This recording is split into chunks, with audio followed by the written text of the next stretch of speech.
can talk about what some of those are.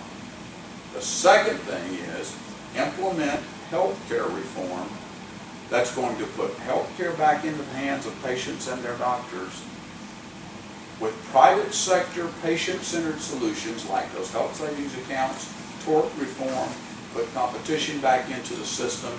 Still, don't let them deny pre-existing conditions, and let families keep their kids on their insurance until they're age 26. One thing we're not going to do, if we were successful tomorrow in repealing Obamacare, we would not be submitting another 3,000-page piece of legislation that you have to pass it before you can tell what's in it. It will be done systematically so that the American people can be informed and understand what's happening to the highest quality health system in the world. Yes, ma'am. I want to commend you and Steve both, and all those who are interested in health care. I'm a registered nurse. I'm retired, but I can tell you now what you're saying is 100% true. With this 15-panel member panel projection that this administration would use for health care, did you ever try to call an insurance company or anyone that's involved with health care that has the at least working knowledge of what you're talking about? I just did that. I've done it before, and my question now, and trust me, I'm a prevention person. I used to teach patients and student nurses and so forth. Education, you brought that out. You teach a person how to fish, not give him the fish. That's the moral there. But the thing is, they aren't medical people now. And I ask the question, and I say it with a tactful way, in a tactful way. By the way, I know Jeff Tech while I was on all your boards over here. Thank you. But the long and the short of it is, principles don't change. Methods do, and you want to look at that wholeheartedly, because that's where the name of the game is going to make the difference. You better be talking to somebody that's getting it. Yeah, that's why we spend so much time talking and about I appreciate what you're doing. As an effort to educate. Sarah, could I get a drink of water, please? Yes. Could I get some water? Thank you. We have time for one more question. Who has that final question? Yes, ma'am. Okay, so that I understand it, your Medicare Part A would then be like your choice for Medicare Part B. Right. Would you have then one plan, A and B together, A, B, D, would that be together? I have not seen the, I don't sit on the budget committee, so I haven't seen the details of that. We'll get you an answer back, you know, exactly how it's worded. We'll get you that. Because it's difficult to plan for retirement and your expenses and put money away if you don't know what levels that you're going to have. And obviously something needs to be done to support that. It's tough to know how to plan for that, you know. Right. Yes, ma'am. Yes, Dr. Could you also, you know, like, I don't know if they were very well informed today because I was just listening to general news, but it said that in the new energy plan, I guess we need an energy plan. It said that we really don't have a very good one, but in the one that's being... We don't have one. Well, that's right. But here's what I'm asking. What I would respectfully request is that you help us get an energy plan that includes coal and natural gas. Natural gas, selfishly, is really to our advantage. So, you know, if you could get the supply and the demand into an energy plan, it could really be great for us. You've, Dr. Reeves, you've heard me speak on this issue before, so for those that have not, my idea of a national energy vision is a true all-of-the-above energy vision. One that includes going after the 3 trillion barrels of oil that we already own, both onshore and offshore. Going after the vast resources of coal that we own. We have enough coal in this country to fuel America's energy needs for generations to come. It's the most reliable, cost-effective form of energy on the planet. And if we had not stopped investing in clean coal technology in the 40s and 50s because it was cheaper to buy it overseas, very short-sighted view, we'd be a lot further along with that. So we can solve the environmental concerns around coal if we just simply don't put the industry out of business. Then we should look at expanding our oil and natural gas collection. We've got the world's largest reservoir of oil and natural gas right here along the Ohio River. We should look at nuclear energy. We invented nuclear energy. It's the safest, most reliable form of energy on the planet. The reason we don't do nuclear expansion these days, when you hear the experts say that it takes 10 years to stand up a new nuclear reactor, do you know why that is? Because what this gentleman was talking about. Because we no longer manufacture the weight, grade, and type of steel in America necessary to enclose a nuclear reactor.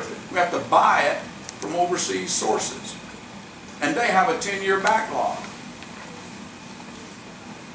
And even look at where wind and solar fit in our overall energy profile. Wind and solar, in my view, are never going to fill America's energy needs. It's pretty simple to me. I'm a farm boy. A windmill turns when the wind blows. A solar panel generates power when the sun shines.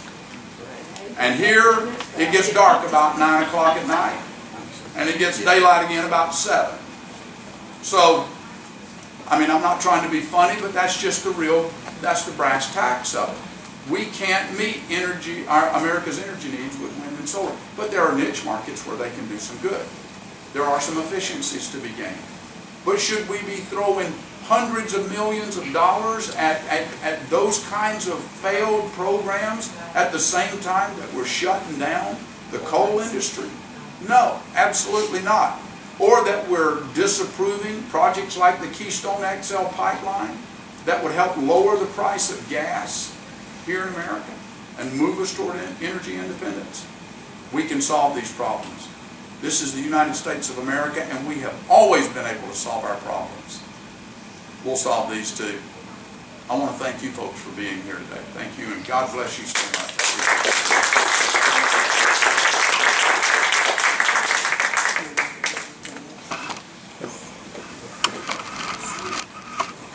We need a compliment.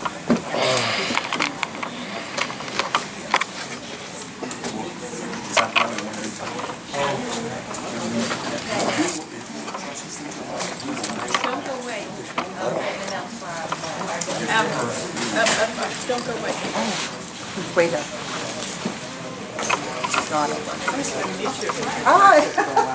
I'm an old woman by now.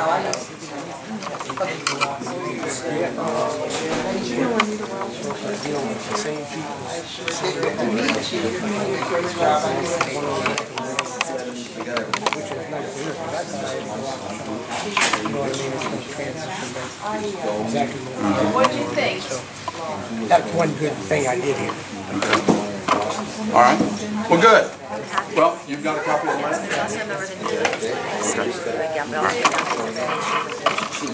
All right. We're going to head out. Steve?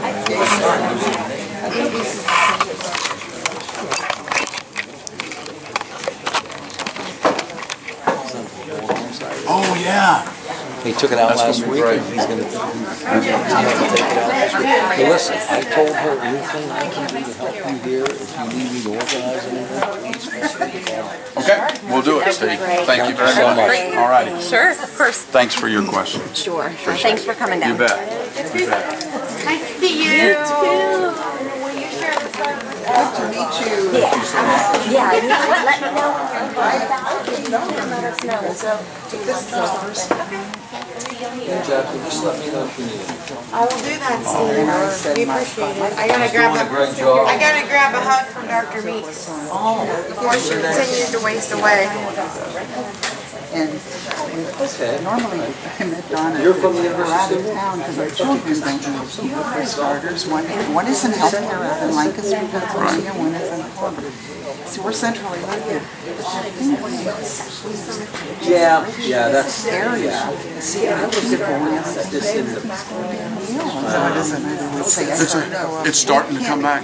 It's starting to come down. Texas who has protected And so, you know, I have a tendency to churches and stuff. values systems and everything. But I didn't want to get long-winded. I said, Jordan, how good is this one? Normally we're out of town because they can't come here as much because our daughter just got accepted yesterday. She's a hospital administration major. She has Oh, thank you so much for coming. She's been completing her PhD. Oh my gosh, people don't understand. They don't understand. Group of people and got this professorship. Yeah. Good She for her. wants to do. Where's she going to call it? Where's she? She's Ohio State all the way. Marietta. We just Marietta, and I thought of that. Yes. George, I can't believe very I nice got- to meet you. I'm Thank so you nice for to see being you in the here. page, and Suzanne and I had, we all. She's such a wonderful person. Everybody still listens to her. I still can't believe I didn't get to know her. she was one of a kind, and from the day I worked at Crest St. John's for 32 years. Sarah.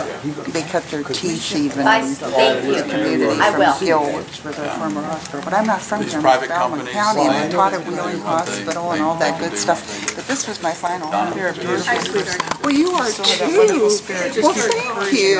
I will. I will. Oh, are you? That'd be great. Oh, yeah. Sure, sure.